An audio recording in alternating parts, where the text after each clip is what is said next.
Hello friends, இந்த video பார்த்துட்டு இருக்க உங்களில் பல பேர் கண்டிப்பாக இந்த ஒரு கேமை ப்ளே பண்ணி பார்த்துருப்பீங்க.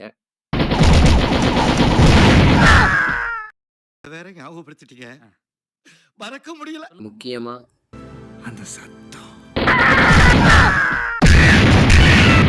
இந்த ஒரு கேம் தான் நம்ம இன்னைக்கு ரீமேக் பண்ண போகிறோம். ஆரம்பிக்கலாங்களா? எப்படி ஒரு நல்ல படத்துக்கு ஒரு நல்ல ஆக்டர் தேவையோ, அதே மாதிரி நம்மளோட நல்ல கேமுக்கு இல்லை கேமுக்கு கேரக்டர் தேவை. நம்ம கேமுக்கு கேரக்டராக செலக்ட் பண்ணது யாருன்னு பார்த்தீங்கன்னா, நம்ம தளபதி அண்ணாவை.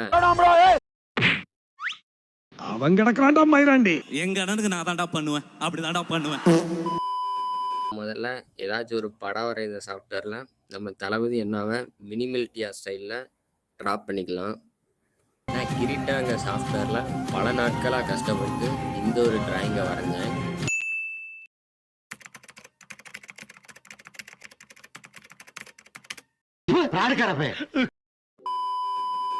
இதே மாதிரி கஷ்டப்பட்டு நான் கேமையும் பண்ணி முடிச்சிட்டேன். அந்த கேம் பார்த்தீங்கன்னா இந்த மாதிரி தான் இருக்குது. இப்போதைக்கு நம்ம கேமில் நம்ம என்னெல்லாம் பண்ணியிருக்கோம்னு பார்த்தீங்கன்னா, நம்ம பிளேயரோட மொமெண்ட்டை கொண்டு வந்தாச்சு. அதே மாதிரி ஏமிங்கும் ஓரளவு கொண்டு வந்தாச்சு, ஷூட்டிங்கும் கொண்டு வந்தாச்சு. இன்னும் இந்த கேமில் நம்ம என்னென்னமோ செய்ய வேண்டியிருந்தாலும் நம்ம ஹெல்த் பார் செஞ்சுட்டோங்க ஒரே ஒரு காரணத்துக்காண்டி நம்ம ஒரு வில்லன் இதில் செய்ய போகிறோம். அந்த வில்லன் யாருன்னு பார்த்தீங்கன்னா, இப்போ நம்ம தளபதி வரைஞ்ச அதே சாஃப்ட்வேரில் முத்துப்பாண்டியையும் மினிமல்டியா ஸ்டைலில் வரைஞ்சாச்சு. தளபதியை மட்டும் நல்லா வரைஞ்சிட்டு என் தலைவனை காமெடியா வரைஞ்சிருக்கேன். எல்லாம் கடவுள் தான் இருக்கு. வில்லனை வரைஞ்சி முடிச்சாச்சு. இனிமேல் நம்ம கேமுக்கான மெயின் மெனுவை மட்டும் வரைஞ்சா போதும். மெயின் மெனு வரைகிறதுக்கு பார்த்தீங்கன்னா இந்த 2 படத்தையும் தான் கம்பைன் பண்ணி ஒரு மெயின் மெனு வரைய போகிறேன். அதுவும் பரவாயில்ல, ஓரளவுக்கு நல்லாவே வந்திருக்கு. கடைசியாக பார்த்தீங்கன்னா நம்ம கேம் இந்த மாதிரி தான் இருக்குது.